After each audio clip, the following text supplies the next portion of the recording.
Hi and welcome to the WOOLapyk podcast. My name is Ida and this is the podcast about knitting. And today also a bit about dyeing yarn. Well, I have a few skeins of yarn to show you for Fiber Folk in 16 days time, 17 days. I have 3 finished objects today, which is very unusual for me to have that many finished objects to show you. But I also only have 1 work in progress. Well, I have more works in progress, but I have 1 that is active and that I'm working on. So I'm gonna show you that as well. And I think I'm gonna start out by showing you the 3 finished objects are all garments, and 1 kit garment and 2 grown-ups. For me, basically. So 1 for my son and 2 for me. And I'm going to start out with the one that I knit for my son, and that is a test knit by the pattern is by Stitch in Sweden, Maria of Stitch in Sweden. And it's just a basic top-down raglan that is knit holding 2 strands of fingering weight yarn together, which is what I really liked about it, because well, not because there's 2 strands of yarn held together, but she used 1 skein of a hand-dyed, I think it was a hand-dyed skein of yarn, and then she, for like the contrast color, if you will, and then she used just a basic white yarn for like the main color. And what I really like about the pattern is that it uses up, so I think it goes from 6 months till 5 years, and all those sizes you can knit the sweater with just 1 skein of hand-dyed yarn and as the contrast color. And then let me show you the pattern or the sweater, then I think it makes more sense than me just blabbering around. So here is the sweater. So you can see just a basic top down sweater.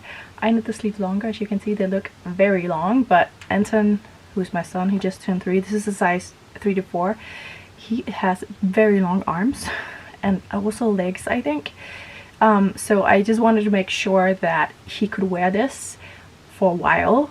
A lot of his sweaters are fine in like the circumference, but I find that he often often outgrows the length on the sleeves. So I really wanted to make sure that he could wear this for a longer time than what he usually can. So back to the yarn.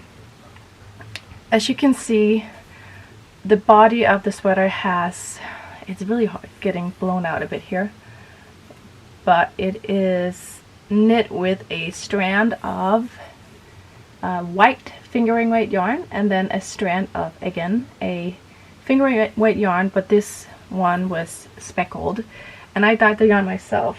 I have it here. So this is the yarn. So I knit this skein, well, not this skein, but this colorway held together with just a white strand of yarn.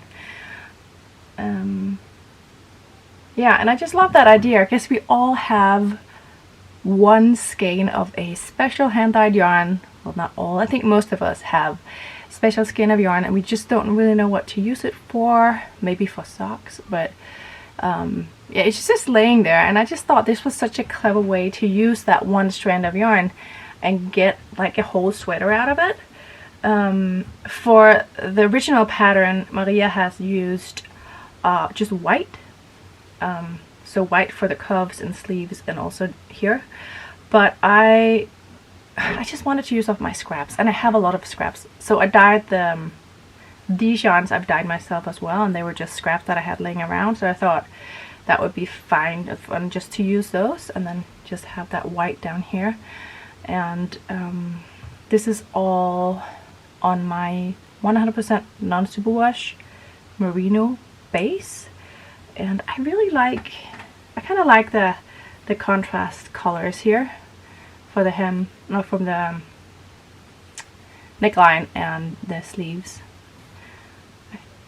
I think it works well, also because it's for Anton, he's a boy, and I really don't care much for boys or girls colors, but some people do, and I thought that would be kind of a nice little add on to the pink that is in the sweater. Yeah, so all this to say, it's done, and I think the pattern's gonna be out very soon. I think within the next few days, and it's called the Pop Rocks sweater by Stitch in Sweden, or Maria Monska, I think her last name is.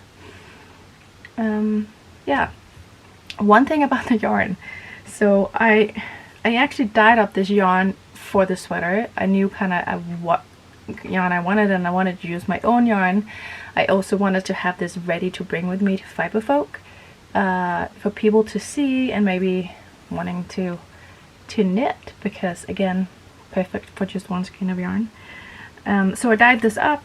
It all went well until it didn't. I forgot it in the, I usually put it in our washing machine just on spin cycle once I'm done dyeing and washing it, or rinsing it, and I forgot about it, and something happened in the machine, so it is felted.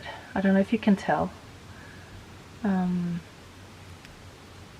Yeah, see how it's, you kind of see up here, there are just bits that are kind of uneven and felted a little bit, which was just such a bummer, but it worked out. You cannot tell anything in the sweater. So I'm gonna bring it with me to Fiberfolk and sell it probably at a discount. Not probably, I am gonna sell it at a discount rate, the rest of this, if somebody wanted to knit with it, because you can, and it's fine. But it's just, I was so bummed when I saw it. Is there anything else I wanted to say about this?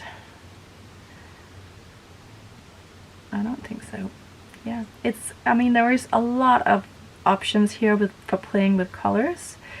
I saw some of the testers that have knit smaller sizes have used, one had used 2 different skeins of hand-dyed yarn, and that looked kind of cool. And then because it was a smaller size, she could use like the one of the skeins for like the main color, so for knitting the whole throughout the whole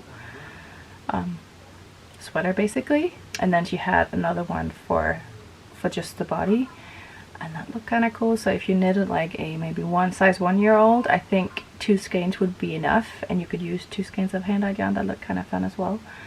And I really like my own version.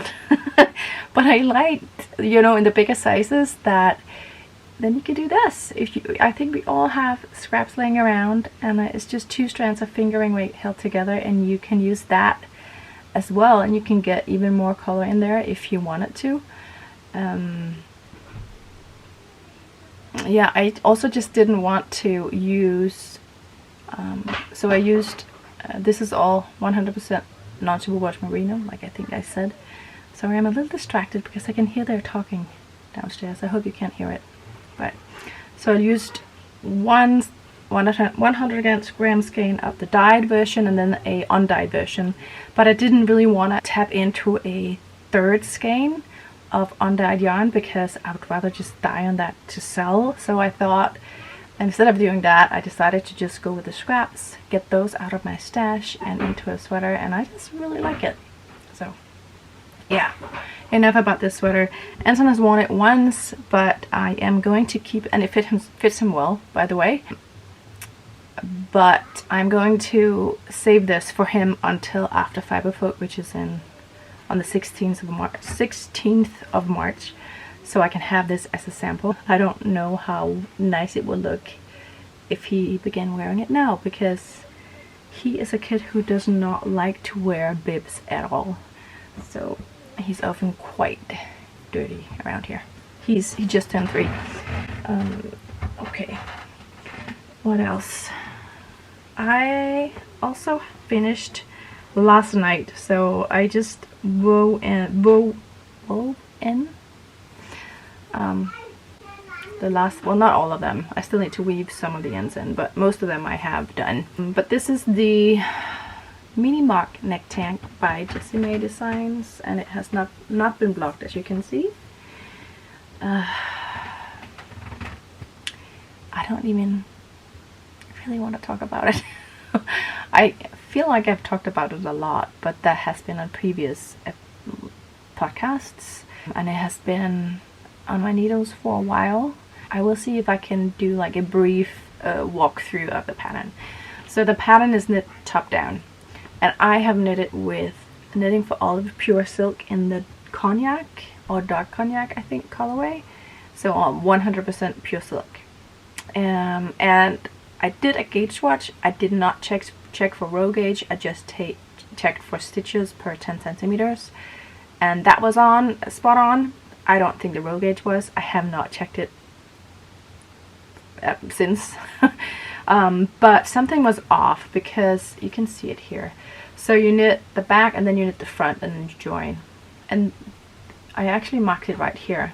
This was the place where I was supposed to join back and forth, so for knitting in the round.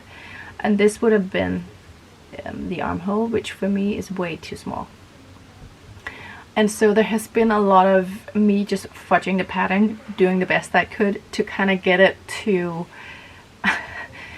be so that I thought I would wear it and that it wouldn't be too tight under my armhole, under my arms. I really don't like that, anything tight under here. It's very uncomfortable.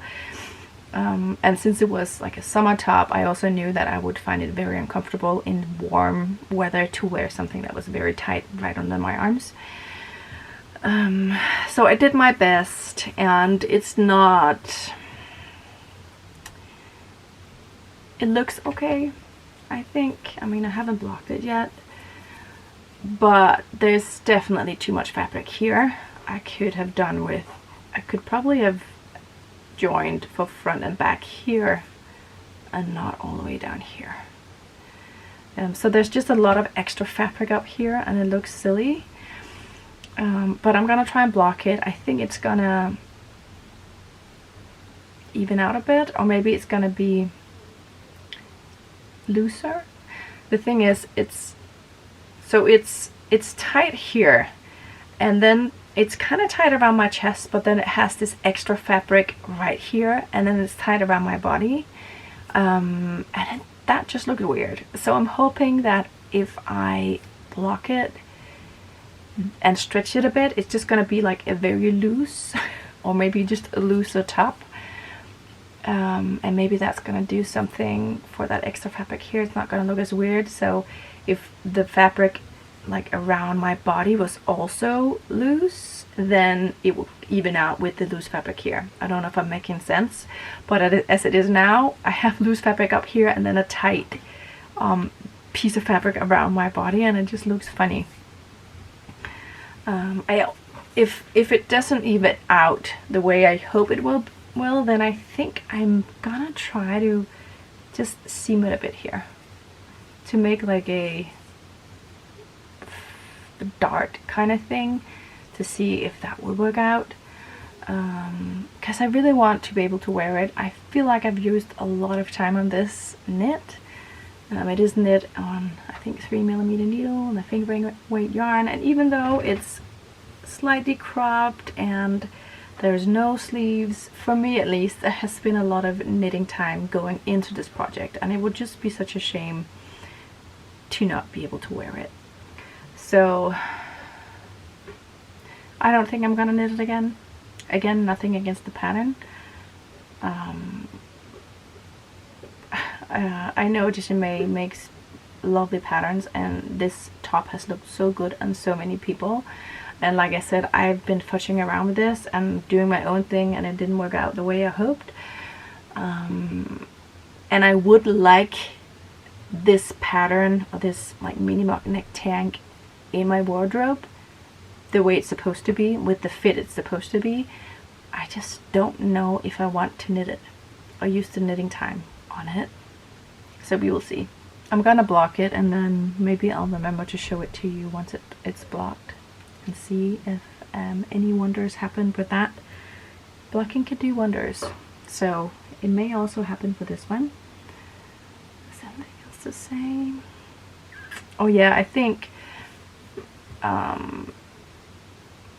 the ribbing is like longer in the do you say longer? Wider. That's what the ribbing is wider in the pattern. I just liked it like this, so I just bound off. Also, I have not done a tubular bind off. I've just done a regular bind off. I did try with the tubular bind off and I didn't like it. It looked sloppy and uneven. I think that's because of the yarn. The silk yarn just doesn't have that like bounciness or like roundedness. This is more sort of a scruffy, like, I don't know the correct word. It's uneven, I think I would just say. It's uneven, and somehow I just find the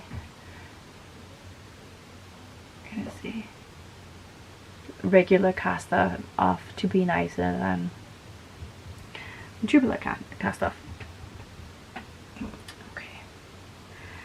The last thing that I have finished is a Christmas Eve cast on, I guess you could say. I cast this on late night on Christmas Eve once everyone was in bed, and I worked on this a lot for a week and a half, and then I got pain in my wrist and did not work on it. Then I worked on it again. Then I signed off for that test knit, for this test knit, and then I just worked on this. But now it's done, and this is the Lulu Slipover by Petite Knit. It is here.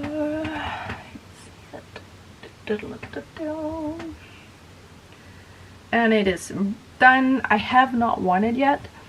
I did block most of both, like the front and the back, before I added the edging and the double knitting here on the side. So, or the neckline. So part of it has been blocked, part of it hasn't. I don't know if I wanna. I think it's fine, isn't it? I don't think I need to do more blocking on this. I guess maybe for the double knitting it would be nice to do like a little bit of blocking. I knit the back a little bit longer than the front, so that's why it is like this. What is that to say? I knit this holding 2 strands of my again non-superwash merino, which is the same as this one, held together. And this is the astronaut training colorway, so a gray with darker gray and golden colors in there. And the pattern calls for a strand, so this is fingering weight. Pattern calls for a strand of fingering weight and a strand of, is it lace? I think it's lace. Wait, a silk mohair lace. Well, silk mohair is lace as well. I just didn't want that, and it has worked out for me, but it has also taken a lot more yarn than I thought it would. So I think I've used, I don't have the rest of the skein, at least 3.5 skeins of my own hand-dyed yarn. That's a lot of yarn for a slipover. It is bigger. This is a size large as far as I remember. And I did hit gauge with those 2 strands. I think. At least it works for me and it fits me, so it's, yeah, it's fine. But it's also heavy. And I think if I were to knit it again, I would probably knit it with a strand of a lace weight, so a fingering weight and lace weight, just because there is quite a lot of weight to this garment. If I have used 3.5 skeins, then it's a 350 gram garment, and that is quite a lot for a slipover, as this is. This is called a Lulu slipover. I don't know if I said that. I didn't knit the neck as long or wide as the pattern called for. I don't like that, so I just left that out. But other than that, and besides the yarn, and besides the longer back, I've done just followed the pattern, and it was a really nice, fun pattern to knit. I really enjoyed it. I'm really excited to see if how I'm gonna wear this. If I'm gonna wear this a lot, I think I love the way it looks, but I'm not used to wearing these garments, so I think I need to do like a deep dive and just start wearing it. because I think I would get a lot of wear out of it, especially now that we are in spring or almost in springtime. The double knitting took forever. I think this is the first time I've done double knitting. No, it's not. It's not the first time. I've done it before. And it just takes forever. For me, I find it such a tedious thing to do, I think. Also because it's at the end of the garment, you just need to do the edging and it just takes so long. There's also a lot of edging here, so you have basically the whole way around. So there's a lot of edges to knit, but it took such a long time. I like it. It's beautiful. I would definitely do the same thing if I were to knit it again, but for me it's just something that takes a long time. This is the first time I've done buttonholes in a double knitted fabric. Genius and just very pretty. Yeah, so I'm not really that into classic slipovers because I don't think they look good on my body. I think they kind of hug my body in the wrong places. I don't really like anything that sits tight just around my hip area because that's the widest part, and it just doesn't look good, I find. But because this one has that split hem, the fit is very different and more flowy, and it doesn't really highlight my hips the same way as if it had been just a regular slip over with a ribbing for around the bottom part. So I'm really happy. The buttons are just from Selfmade. I found them there and it's just thought they kind of worked really well with the yarn. I am going to try to do an update on this one to just to let you know if I wear this or not. Yesterday I cast on for a new project, and I don't know if you've seen, Isa has just, or are in the midst of releasing their archives collection, which is so, I mean, the ones that have been released so far are just amazing. They're really gorgeous patterns. Most of them are, something flying around here. Most of them are sweaters. There are a few skirts as well. I kind of feel the same way as I used to do with the Brooklyn Tweed. I don't know if you've been knitting for a while. Brooklyn Tweed had these collections that they also used to release a few times each year, and I just remember being so excited for those collections and being on their website and keep like refreshing the website to see whenever they came out because they just had such beautiful patterns. I don't know if they do collections anymore in Brooklyn Tweed, but a lot of the patterns are still on their website and they're beautiful, so you could go have a look if you want to just know see what I'm talking about, because there were a lot of beautiful ones on that website as well. But I kind of have that same feeling, like that same excitement of, ooh, what's the next pattern going to be like? And yeah, it's just fun when you feel that way. And they're just gorgeous. And I think all the designers are Danish. Maybe there's one from Iceland as well, but most of the designers there are Danish designers, and they have been inspired by Isa's older collections, I think from 60s and 70s. And so they found a pattern then that they've been inspired by, and then they've kind of remade the pattern into their style and into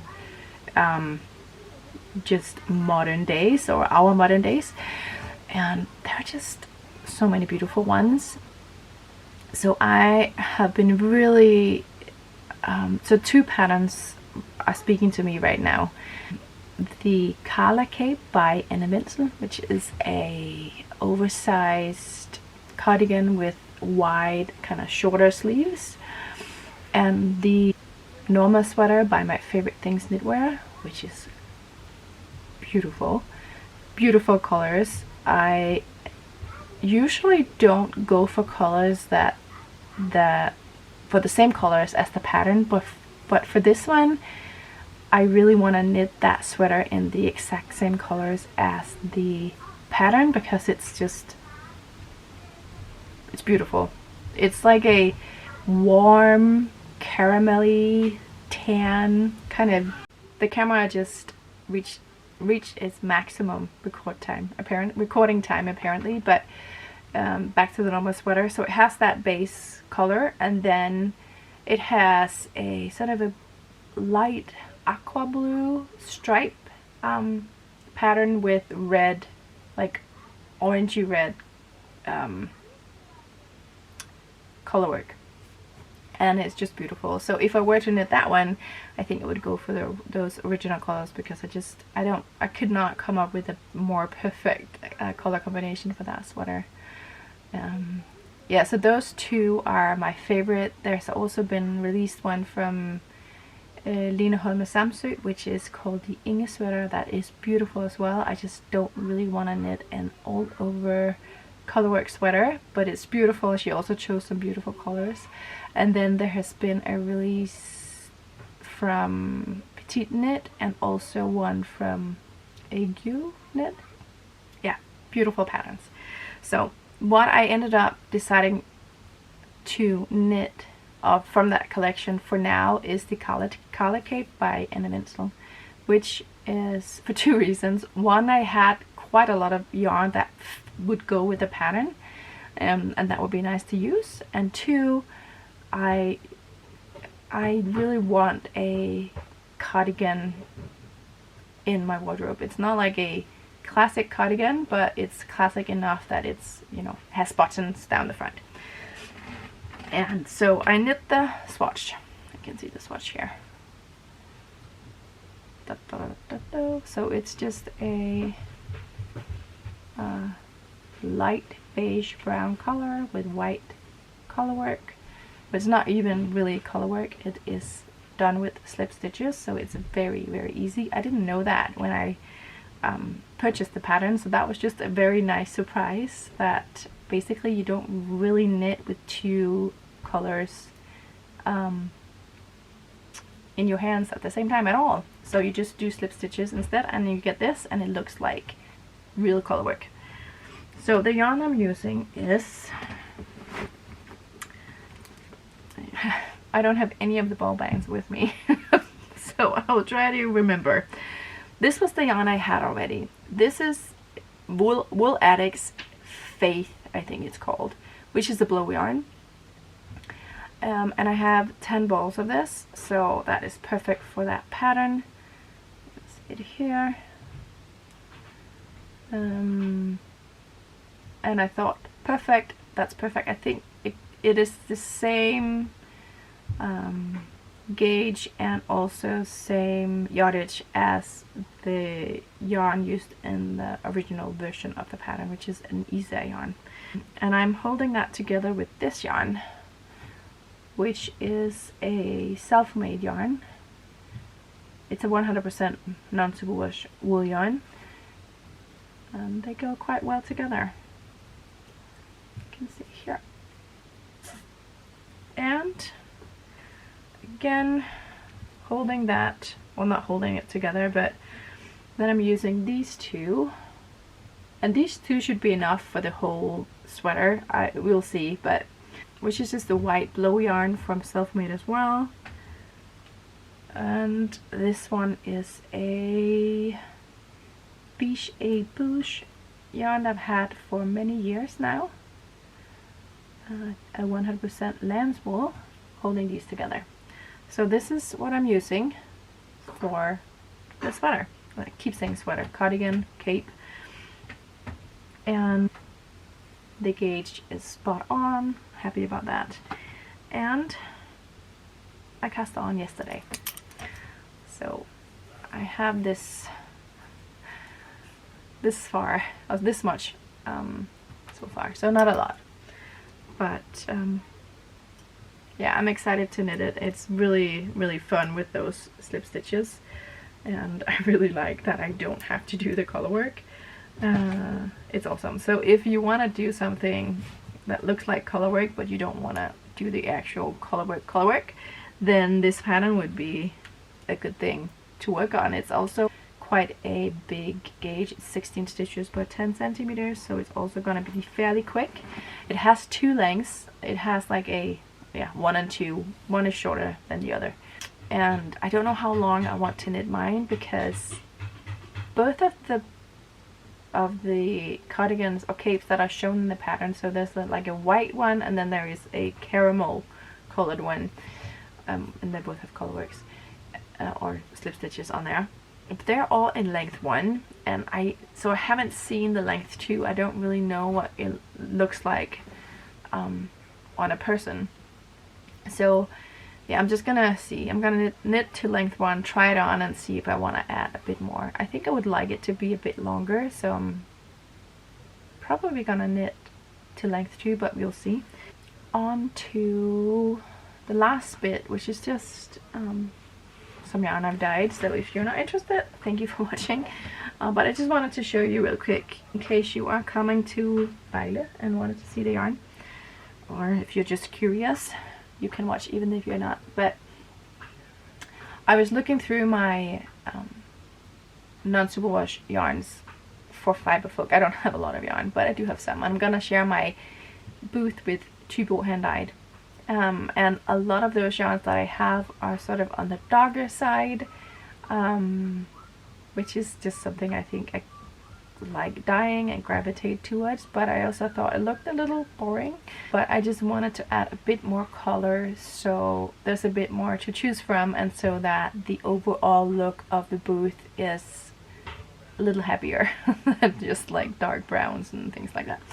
So and also because it's spring, so, and you know, spring is coming, summer is coming, and then I think most people are more likely to want those lighter colors. So I dyed these 5 colorways, and I only have five of each. I don't have a lot, but you know, it is what it is. I have this one, which is like a purple with blues and turquoise in there. Then I have this one, which just reminds me of summer and swimming pool.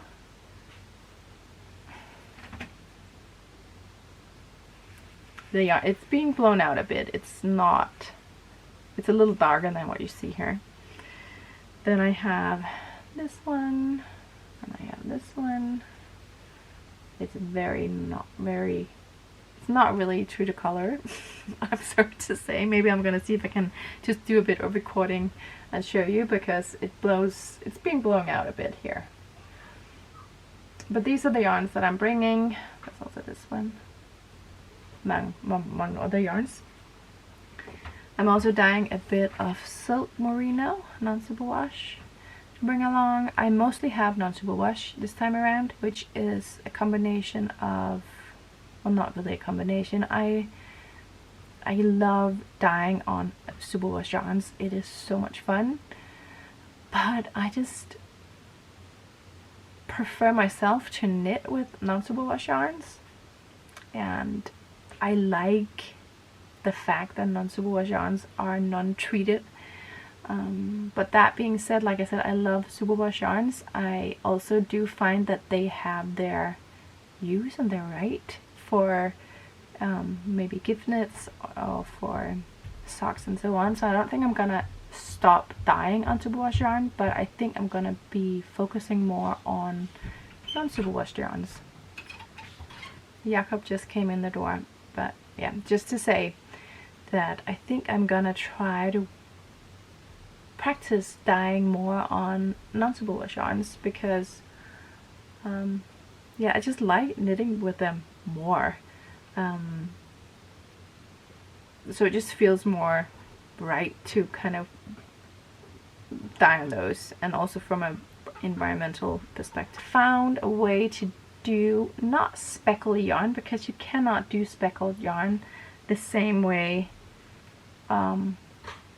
you can on superwash yarn. It's just not really possible to do it the way that you would on superwash yarn, but I still like that. And I think especially for this sweater, which again is, this is just one skein of yarn that I dyed on the non-superwash base. I have not alternated or done anything. I've just knitted with the skein, and just look how even those speckles are. And this is on non-superwash. I'm just so proud of this.